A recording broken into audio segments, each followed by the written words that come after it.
한 시대에서 세상을 바라볼 때 혼란이, 어둠이 가득하고 교회는 성도들이 점점 줄고 있고 다음 세대들이 교회에서 점점 사라지는 모습들을 볼 때 저는 안타깝고 힘든 마음이 많았습니다. 왜 이렇게 걱정이 많은지 모르겠어요. 매일매일 걱정이 많이 되었습니다. 그런데 이번에 CCC 대학생 선교회에 한 간사님이 보내주신 편지와 사진을 받고 깜짝 놀랐습니다. 마치 하나님께서 보내주시는 편지와 사진 같았어요. 이번 대회에서는 8,000명의 간사와 학생들과 또 간사와 외국인 학생들까지 합쳐서 거의 10,000명 정도가 대학생 수련회에 참가했다는 기쁜 소식을 들었습니다. 사진을 한번 보실까요? 이번에 열렸던 사진입니다. 다음 화면 넘겨주세요. 네, 마지막 화면. 저는 처음에 이 사진을 보고 깜짝 놀랐어요. 대학생들이 이렇게 많이 모였다는 거야? 작년보다 훨씬 더 많이 모였다고 합니다. 지금도 이 사진을 보고 이 이야기를 하면 제 마음이, 가슴이 마구 뜁니다. 그리고 주님이 말씀하시는 것처럼 느껴집니다. 보윤아, 이때에도 내가 남겨둔 나의 백성들이 있다. 내가 이들을 통하여 일할 것이다. 그렇습니다, 성도 여러분. 세상이 어떠해도 하나님께서 남겨주신 하나님의 백성들이 있고 하나님은 이들을 통해서 일하실 것입니다. 그래서 우리는 걱정할 필요도 염려할 필요도 없습니다. 그러면서 남은 자에 대해 묵상하게 되었습니다. 성경을 읽는 방법 중 하나는 럼넌트, 남은 자 사상입니다. 하나님의 구원의 역사라는 큰 그림으로 이해되어지는 교리인데요. 웨스터민스터 신학사전에 보면 남은 자는 전체 그룹에서의 한 부분, 이스라엘 역사에서 볼 때 하나님을 향한 믿음으로 남게 된 자라고 정의되어 있습니다. 하나님은 각 시대마다 하나님을 바라보고 하나님을 믿는 그런 귀한 보배로운 사람들을 남겨두십니다.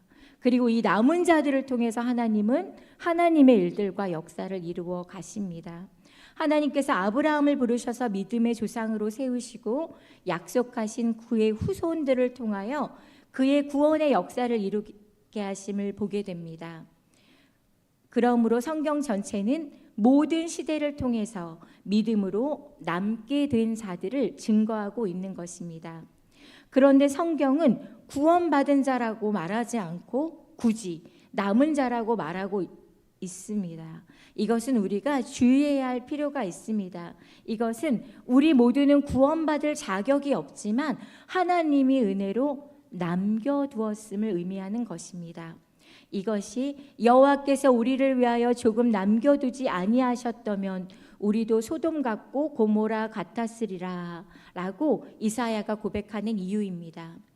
지금 이 자리에서 하나님께 예배드리고 있는 우리 모두는 하나님께서 남겨두신 이 시대 가운데, 이 나라 가운데, 덕양구 가운데, 많은 교회들 가운데 남겨주신 귀한 남은 자들입니다.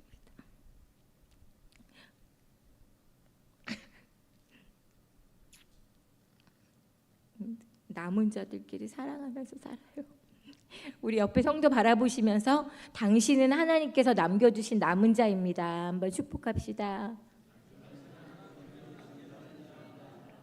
그렇다면 이 시대를 살아가는 우리는 어떻게 무엇을 하면서 남은 자로 살아갈 수 있을까요? 하나님께서 나를 귀한 하나님 나라의 자녀로 일꾼으로 남겨주셨습니다. 정말 잘 살아야 되겠습니다. 그러면서 생각나는 성경의 이야기가 기드온과 300용사입니다. 전 몇 주 동안 계속 이 말씀을 듣고 또 듣고 묵상하고 그런 시간을 보내면서 남성교회의 설교 순서를 맡았을 때 기필코 이 말씀을 전하리라고 생각했습니다. 왜냐하면 우리 이남성교회 회원들이 기드온과 300용사 같은 분이시기 때문입니다. 믿습니까? 아멘. 그런 분들이십니다. 사사는 구약 시대의 선지자적 제사장직, 왕직을 겸한 사람들로 이스라엘 백성이 애굽에 나와 가나안을 정복한 후부터 왕국을 건설할 때까지 백성들을 다스린 12명을 말합니다. 이들이 다스리던 시대를 사사시대라고 합니다. 사사기에는 온니엘, 에훗, 삼갈, 드보라, 기드온, 돌라, 야일, 입다, 입산, 엘론, 압돈, 삼손 이렇게 12명의 사사가 등장하며 기드온은 하나님을 택하신 5번째 사사입니다.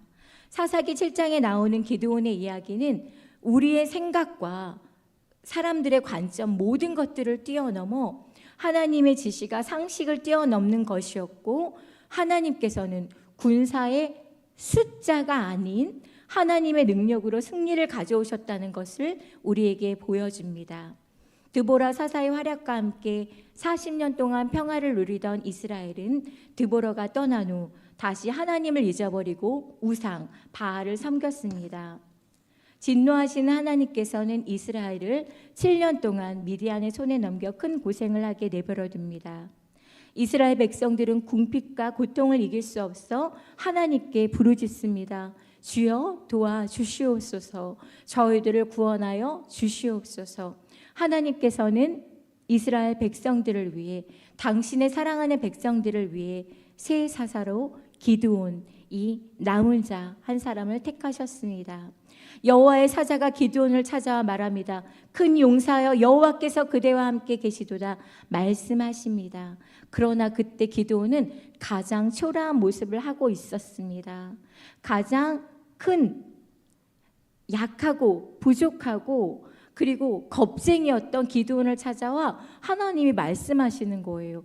큰 용사다라고 말씀하십니다. 얼마나 용기를 주는 말씀입니까? 얼마나 격려가 되는 말씀입니까? 하나님은 오늘도 우리를 찾아 이렇게 말씀하십니다. 가장 큰 용사요 라고 말씀하십니다. 이스라엘 사사기에는 반복되는 사이클이 있습니다. 그런데 이스라엘뿐만 아니라 성경 전체를 보면은 계속 반복되어지는 사이클이 있어요. 이스라엘은 살만하면 하나님을 잊어버리고 타락했습니다. 그 일로 위기를 만나고 고통을 받으면 다시 주여 도와주시옵소서 하나님께 살려달라고 부르짖습니다. 그러면 하나님은 그때마다 용서하시고 또 용서하시고 사랑을 베풀어 주십니다. 그럼 또 죄를 짓습니다. 그리고 또 고통받으면 또 주여 살려주시옵소서 기도합니다. 그러면 하나님은 또 용서해 주십니다. 죄를 짓고 부르짖고 용서해 주시고 죄를 짓고 부르짖고 용서해 주시고 이 사이클은 이스라엘 백성들뿐만 아니라 우리 모두의 모습일 것입니다. 저의 모습인 것입니다. 사사기의 악순환이 바로 우리의 모습이기도 합니다. 사람들은 조금 형통하고 평안하다 싶으면 금방 교만하고 나태해집니다. 하나님께 대한 감사를 잊어버립니다. 그러다 위기를 겪게 되면 다시 회개하고 하나님 앞에 나아가 또 부르짖는 것을 반복합니다. 이런 연약하고 부족한 우리들을 하나님은 언제나 귀하다, 소중하다, 괜찮다, 사랑한다, 일어나라 말씀하시며 은혜와 사랑을 베풀어 주십니다. 말씀 속에서 여호와께서 기드온을 찾아와 그의 믿음을 변화시키는 과정을 보면서 함께 은혜 받기를 원합니다. 사랑하는 성도 여러분, 오늘 이 말씀을 통해 여러분도 생각해 보았으면 좋겠어요. 나의 믿음의 단계는 지금 어디일까? 말씀을 들으면서 한번 생각해 보는 귀한 시간이 되기를 바랍니다. 첫 번째 기드온의 믿음의 단계는 겁쟁이 단계였습니다. 이스라엘이 미디안의 낙타 발굽 아래 무참히 짓밟히며 온갖 핍박을 받을 때 기드온은 누구보다 위축된 겁쟁이였습니다. 여호와의 사자가 기드온을 찾아오셨을 때 기드온은 어떤 일을 하고 있었냐면요, 포도주 틀 속에 숨어서 타작을 하고 있었습니다. 자신의 고백대로 너무나 초라한 사람이었고 그런 모습이었습니다. 소심하고 유약하고 두려움이 많은 자였습니다. 기드온의 모습은 곧 그 시대의 이스라엘 백성들의 모습이기도 했습니다. 두 번째 단계는 갈등의 단계입니다. 겁쟁이인 기드온은 자기를 찾아 불러주신 부르심에 두려워했습니다. 그리고 갈등하는 것을 겪게 됩니다. 하나님, 당신이 하나님이라는 사실을 믿을 수 있도록 내게 표징을 보여주시옵소서. 하나님은 이런 기드온이 원하는 대로 바위에서 불을 쏟아 응답하시고 양털에 이슬을 내리고 또 이슬을 내리지 않는 사건을 통해 하나님이심을 보여줍니다. 기드온은 겁쟁이 단계, 갈등 단계를 지나 사사로 기름 부음을 받고 도무지 이해되지 않는 상황에서 하나님께 순종하는 법을 배워갑니다. 3단계는 순종의 단계입니다.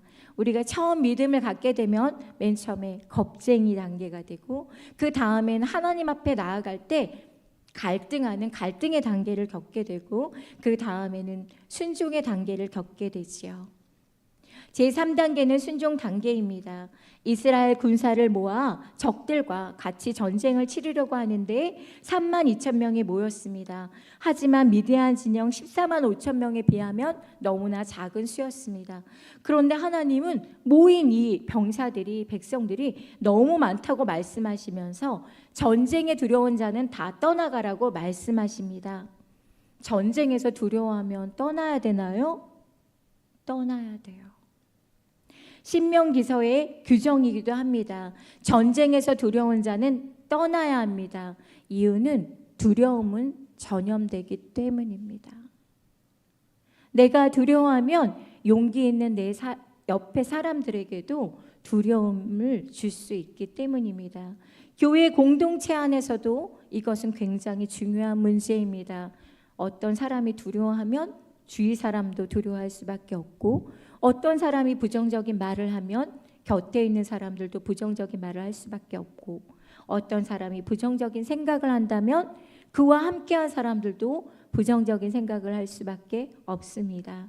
그러나 오늘 아침에 목사님이 설교하셨듯이 성령 충만한 사람 옆에 있으면 성령 충만한 사람이 되어지는 것이죠. 저 아침에 말씀을 들으면서 생각나는 게 있어요. 제가 몇 번 설교할 때 간증했었는데 제가 청년 때 성가대를 했었거든요.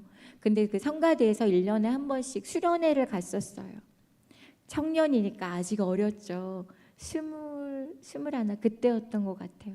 수련회 갔는데 저희들이 이제 같이 모여서 교제하고 기도하는 숙소가 있었어요. 그 숙소에 들어가서 앉았는데 눈물이 막 쏟아지는 거예요. 아무것도 안 했어요. 그냥 도착했어요. 도착해서 기도원 같은 곳이었는데 은평구 쪽에 있었던 것 같아요. 들어가서 딱 앉았는데 막 저도 모르게 가슴이 뜨거워지면서 막 눈물이 쏟아지는데 저만 그런 게 아니에요. 저희 성가대원들이 다 들어가서 갑자기 앉았는데 갑자기 막 우는 거예요. 가슴이 뜨거워지면서. 여러분 이런 경험을 해보신 적이 있습니까? 그래서 저는 알아요. 성령님이 임재하시는 특별한 장소가 있어요. 그 장소는 그런 장소인 것 같아요. 기도가 많이 쌓인 장소.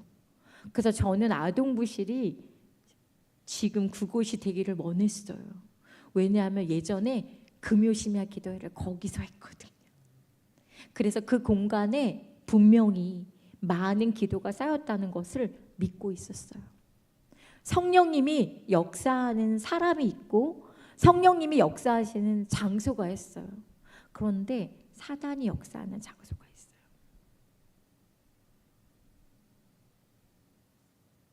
우리 교회는 성령님의 임재가 가득한 장소들이 되기를 원합니다. 지하, 1층, 2층, 3층. 이 교회 전체 모두가 악한 영들을 일체 틈타 먹고 오직 성령으로 가득한 교회가 됐으면 좋겠어요.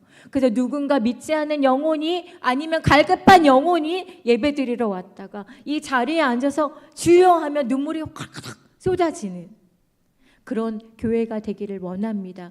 그리고 성도 여러분들이 그런 분들이 됐으면 좋겠어요. 그냥 보기만 해도 좋은 분, 만나기만 해도 은혜가 되는 분, 그냥 내 마음을 알아줄 것 같은 분, 그런 교회가 되기를 원하고 그런 우리들이 되기를 원합니다.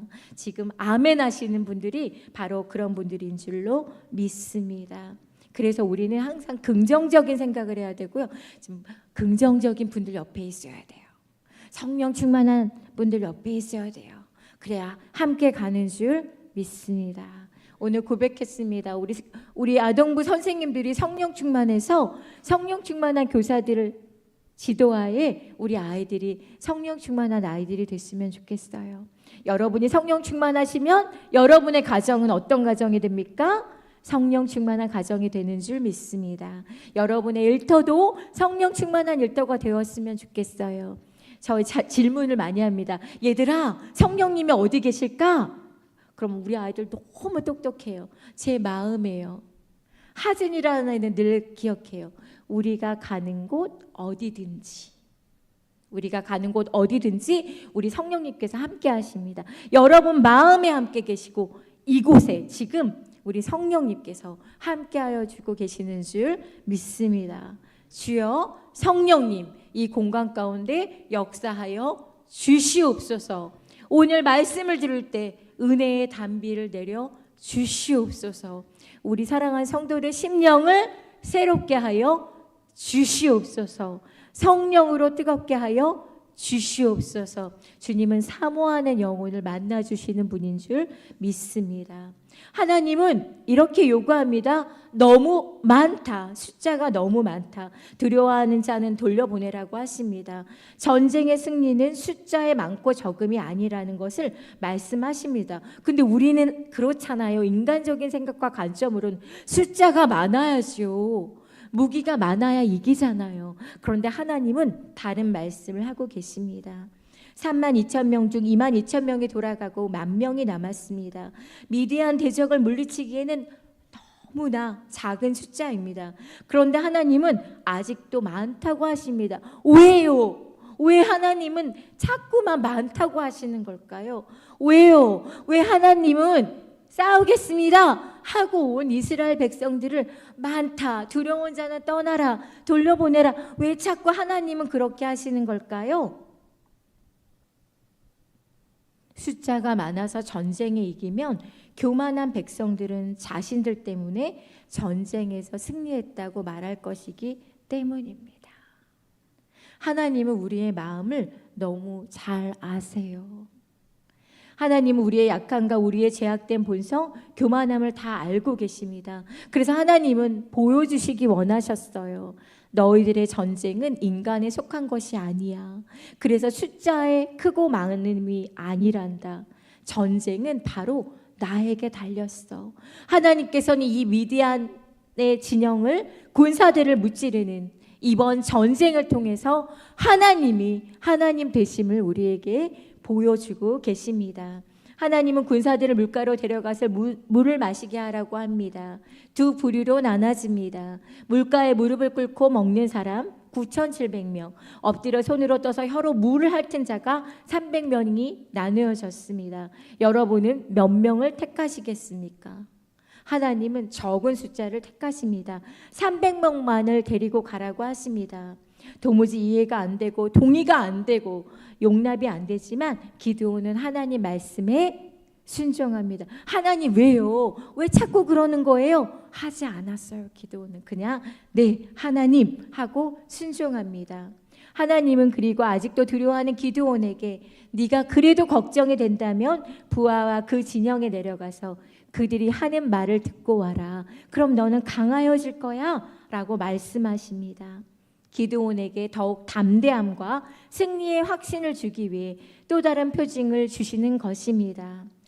기드온에게 주님은 많은 표징을 주고 또 주셨습니다. 그런데 기드온은 또 두려워합니다. 그 두려워하는 기드온에게 하나님은 내가 그렇게 그렇게 너에게 보여줬는데 너는 또 두려워하니? 하지 않으셨습니다. 긍휼의 하나님은 힘과 용기를 주십니다. 그래 두려워? 뭘 또 보여줄까? 그래 두려워? 힘들어? 어떻게 해줄까? 하나님은 보여주시고 또 보여주시고 또 들려주십니다. 하나님께서 무슨 말을 듣고 오라고 하시는 거지? 기드온은 부하와 함께 적진으로 가게 됩니다. 적진에 가서 눈으로 봤더니 그 숫자가 얼마나 많은지 성경에 메뚜기 떼와 같다고 표현하고 있습니다. 낙타들은 얼마나 많은지요. 해변의 모래와 같이 많다고 합니다. 하나님이 기드온에게 말을 듣고 오라고 했습니다. 그리고 용기를 내라고 했습니다. 그런데 기드온은 사람의 눈으로 보니까 더 두렵고 위축될 수밖에 없는 상황이었습니다. 성도 여러분, 하나님이 보라 그랬어요? 들으라 그랬어요? 들으라 그랬잖아요. 듣는데 집중하라 그랬잖아요. 그런데 기드온은 소리에 집중하지 않고 처음에 자기가 눈에 보이는 대로 보이는 것에 집중하였습니다. 왜요? 하나님이 들으라면 들어야죠. 왜 안 들어요? 하나님이 보라면 봐야죠. 하나님이 들으라면 들어야 하는 것이잖아요. 하나님이 들으라는데 보고 하나님이 보라는데 들으면 안 되겠지요. 보초를 서고 있는 두 병사가 이야기를 하고 있습니다. 하나님께서 들으라고 하셨으니까 기드온이 이제 정신을 차리고 듣습니다. 무슨 소리를 할까 이들이? 하나님이 도대체 나에게 무슨 표징을 보여주실 걸까? 적군인 두 병사가 꿈 이야기를 나눕니다. 내가 꿈을 꿨는데 말이야, 보리떡 한 덩어리가 장막에 들어와 장막을 무너뜨리는 꿈을 꿨어 라고 한 사람이 말합니다. 그런데 그 말을 들은 친구 병사가 이렇게 말합니다. 그래, 그거 난 알아. 자기가 꿈을 어떻게 알아? 근데 그 꿈을 해몽해 줍니다. 그건 이스라엘 요아스의 아들 기드온의 칼이야. 하나님이 기드온을 통해서 우리 진영을 무너뜨릴 거야. 너는 그 꿈을 꾼 거야. 적군의 입을 통해서 하나님께서 기드온에게 하나님이 이 전쟁 가운데서 승리할 것이라는 것을 보여주십니다. 보리떡은 좁은 의미로 기드온이며 넓은 의미로 보리떡은 가난한 사람들의 흔한 음식으로 비천함을 뜻합니다. 또한 장막은 미디안 족속들을 의미합니다. 미디안 족속들은 유목민들로 장막을 치고 생활합니다. 미디안 진영의 거꾸러진 장막 한 개는 무엇일까요? 그것은 미디안 진영의 지휘본부를 의미합니다. 그 장막 하나를 무너뜨림으로써 미디안의 모든 진영이 무너질 거라는 것입니다. 이렇게 하나님께서 기드온을 통해 이스라엘을 승리케 하실 것이라는 것을 적군의 꿈과 입술을 통해 그 해석을 통해 기드온은 듣게 됩니다. 그들도 떨고 있었습니다. 그들의 숫자가 어마어마하게 많았습니다. 이스라엘 병사는 너무나 작았습니다. 무기도 없었습니다. 그러나 그들은 낙타도 있었습니다. 그런데 왜 그들은 두려워 떨고 있었을까요? 그 두려움을 누가 주셨을까요? 하나님이 그들에게 두려움을 주신 것입니다. 전쟁은 숫자에 많고 적음에 있지 않습니다. 전쟁은 오직 하나님께 달렸습니다. 승리는 전적으로 하나님께 있습니다. 기드온은 하나님을 경배했습니다. 이전까지는 다른 모습입니다. 무릎을 꿇고 하나님 앞에 경배합니다. 그리고 이스라엘 진영으로 돌아와 300명의 병사들에게 일어나라고 말합니다. 사랑하는 성도 여러분, 기드온의 믿음 변화 과정에서 1단계는 겁쟁이였고 그 다음에는 갈등의 단계였고 그 다음에는 순종을 배우는 단계였고 그 다음에 지금 15절에서는 경배하는 사람으로 변화됩니다. 믿음의 네 번째 단계는 경배하는 단계입니다.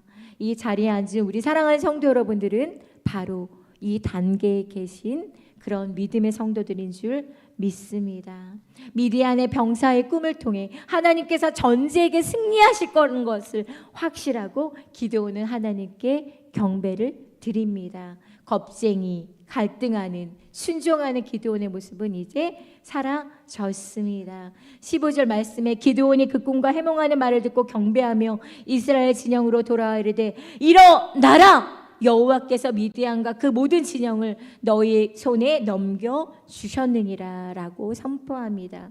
보통 구약에서 경배하다, 예배하다고 할 때는 하나님을 섬긴다는 의미의 아바드라는 단어를 사용합니다. 그러나 지금 이 15절에 경배하다는 말은 하와라고 히브리어로 표기되어 있습니다. 이 말은 완전히 엎드려서 굴복하는 철저한 엎드림의 모습입니다. 포기를 뜻하고 있습니다. 주여, 주님 앞에 굴복하고 따르고 주님만을 순종하겠다는 강력한 의지의 표현인 것입니다. 사랑하는 성도 여러분, 저는 말씀을 준비하면서 마음이 너무 아팠습니다. 나도 기드온처럼 하나님의 음성을 잘 들었으면 좋겠는데, 떠나게 해, 남게 해, 부하랑 내려가서 들어라. 저 교역자잖아요. 선택하고 결정해야 될 일이 너무 많아요. 근데 전 결정 장애자예요. 원래 짜장면을 먹을지 짬뽕을 먹을지 말하려면 맨날 못 말해요. 다 맛있어요라고 말해요.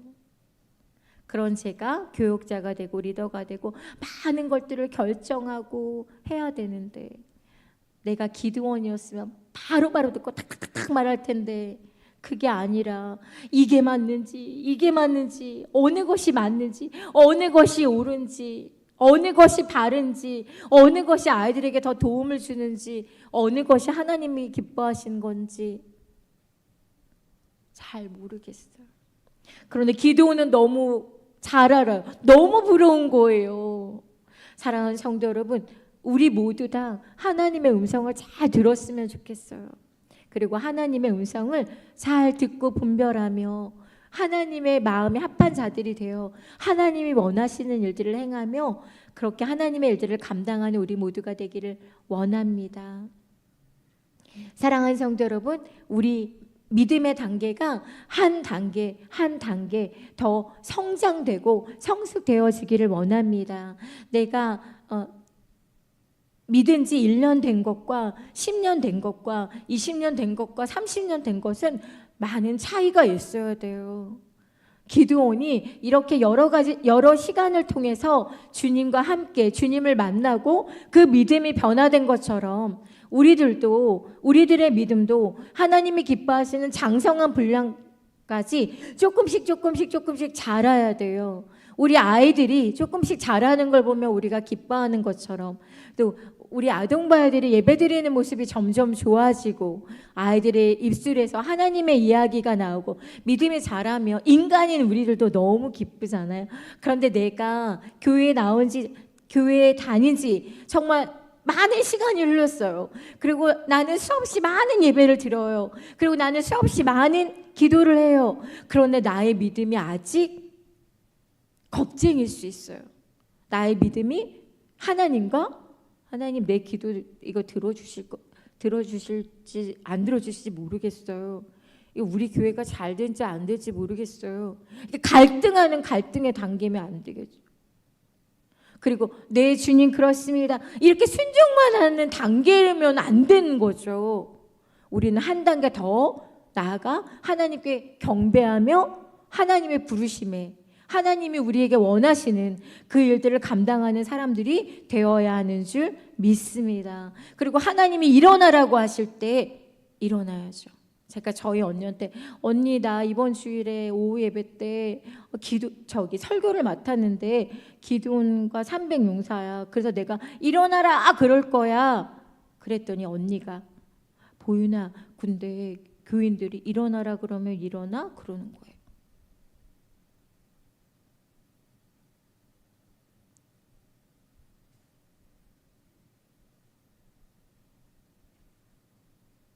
한번 해볼 거예요.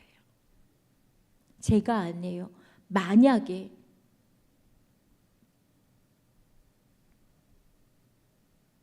저 아니에요. 보윤이 아니에요. 지금 한번 해볼 거예요. 만약에 하나님이 덕양중앙교회야 일어나라 하면 어떡할 거예요? 한번 해보겠습니다. 제가 아니라고 생각하고, 여러분 만약에 하나님이 이렇게 말씀하신 거예요. 덕양중앙교회 성도 여러분 일어나세요 하면 어떻게 할 거예요? 아멘이요? 그럼 한번 진짜 해볼 거예요. 네. 자, 덕양중앙교회 성도 여러분 이제 일어납시다. 같이 자리에서 한번 일어나 보세요. 같이 자리에서 일어나 보세요.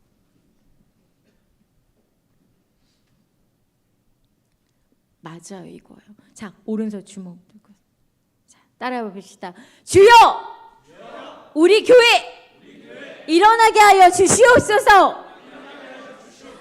일어나게 하여 주시옵소서. 하나님이여 일어나소서. 네, 앉아주세요. 너무 감사해요. 저는 그 얘기를 들으면서 과연 다 일어나실까? 라는 생각을 했어요. 근데 사랑하는 성도 여러분, 맞아요. 하나님 우리에게 지금 이건 한번 제가 해본 거고요. 여러분의 삶 속에서 하나님이 수없이 말씀하시는 때가 있을 거예요. 꼭 일어나라가 아니에요. 하나님의 어떤 음성을 여러분에게 들려주실 때가 있어요. 그런데 때로 하나님이 일어나시라고 할 때 내가 하나님 조금만 더 있다가요.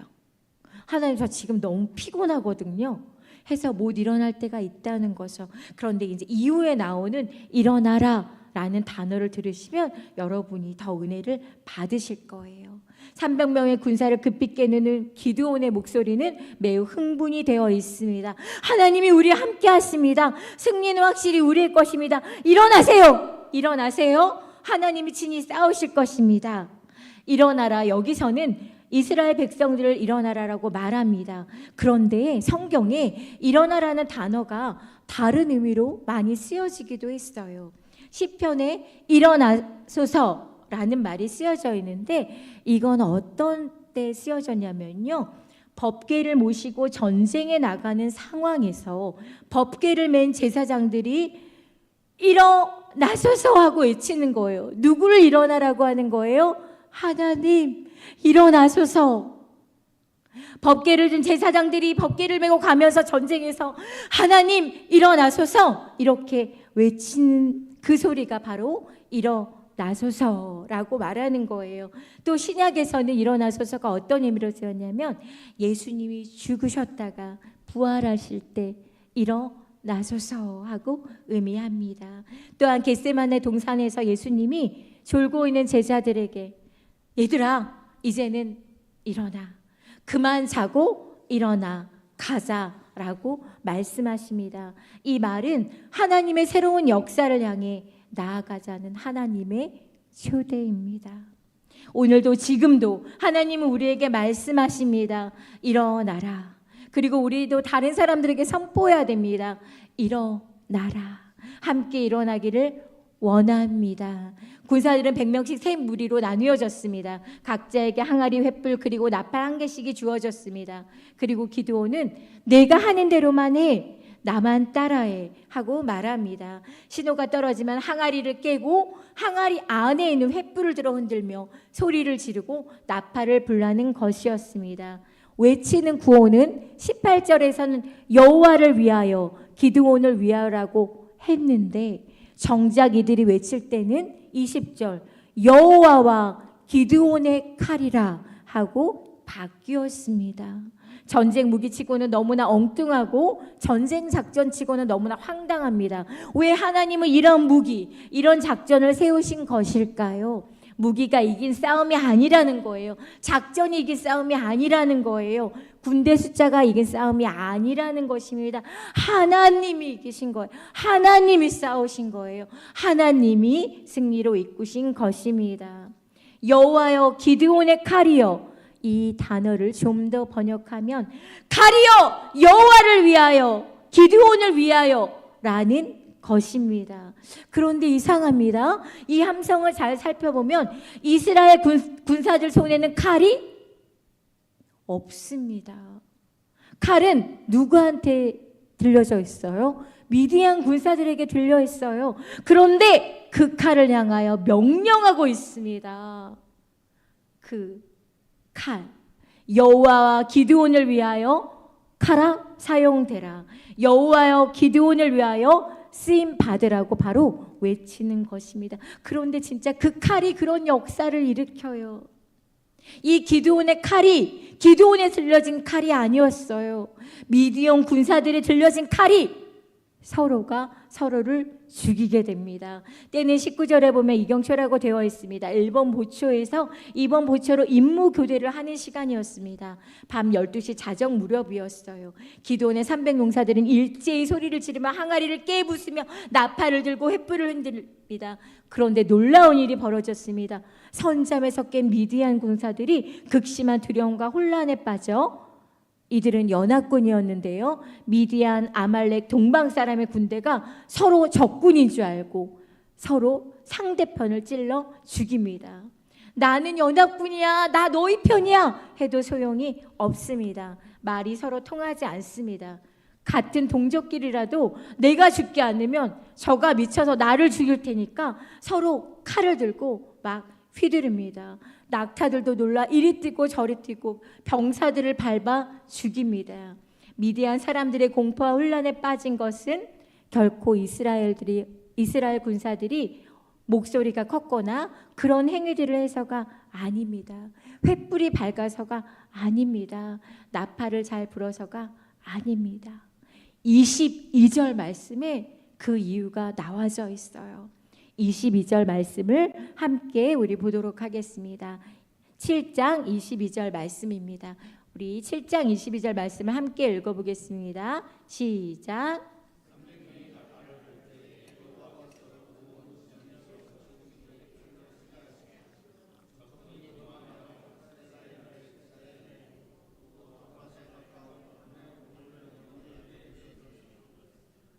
여기서 말씀하고 있습니다.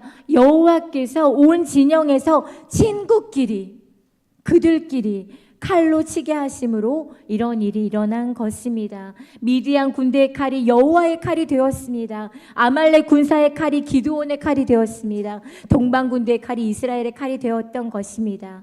이 전쟁을 통해 이스라엘은 여호와의 전쟁이 어떤 것인지 분명히 볼 수 있었습니다. 하나님이 친히 싸우신다는 것은 바로 이런 것입니다. 하나님께서 나를 대신하여 싸우실 때 엄청난 일이 일어나는지 보여주셨습니다. 하나님이 우리 가정을 위해 싸우실 때 놀라운 일이 일어납니다. 하나님 우리 교회를 위해 싸우실 때 놀라운 일이 일어납니다. 하나님 우리나라를 위해 싸우실 때 놀라운 일이 일어납니다. 사사기 7장 이 전쟁은 오직 여호와를 위한 전쟁이었습니다. 오직 여호와에 의하여 이긴 전쟁이었습니다. 자기들끼리 죽이고 죽이는 그 칼은 오직 여호와의 칼이었습니다. 너무나 멋있고 장엄한 승리의 이야기입니다. 전쟁의 승리가 숫자의 많음에 있지 않다고 하나님의 뜻을 보여주고 있습니다. 우리는 때때로 숫자에 의지하고 싶은 때가 있습니다. 교회의 참됨은 숫자가 많고 숫자가 적음에 있지 않습니다. 작더라도 성도가 적더라도 본질을 온전히 붙들고 있다면 그것은 큰 교회인 줄 믿습니다. 큰 교회, 작은 교회를 나누는 기준은 교회의 크기나 성도의 숫자가 아닙니다. 그 많은 사람들 중에 단 한 사람, 아주 작은 사람들 중에 단 한 사람, 그 사람이 그리스도의 뜻대로 산다면, 하나님 마음에 합하여 살기 위해 노력한다면 그것이 바로 진정이고 그 한 사람이 있는 교회가 바로 그런 교회인 줄 믿습니다. 다중 속에 사람들이 있어도 아주 많은 성도들이 있어도 하나님의 뜻이 그곳에 있지 아니하다면 그곳은 크고 작음은 하나님 앞에 아무것도 중요하지 않습니다. 하나님에 대한 믿음과 신뢰가 중요합니다. 오직 하나님께만 영광을, 따라해 보겠습니다. 오직 하나님께만 영광을, 오직 은혜, 오직 믿음, 오직 말씀, 우리도 외쳐야 합니다. 오직 여호와를 위하여 오직 하나님께만 영광 돌리고 삼겠습니다. 칼이여 오직 여호와를 위하여 싸우라. 이렇게 외치는 저희들이 되기를 원합니다. 하나님 앞에 서서도 외쳐야 될 말이 있다면 오직 한마디입니다. 오직 하나님 한 분뿐이십니다. 날마다 고백하며 주님께 경배드리고 하나님의 나라를 위해 열심히 앞으로 달려가는 우리 귀한 남성교회 회원들과 우리 모든 성도님들이 되시기를 소망합니다.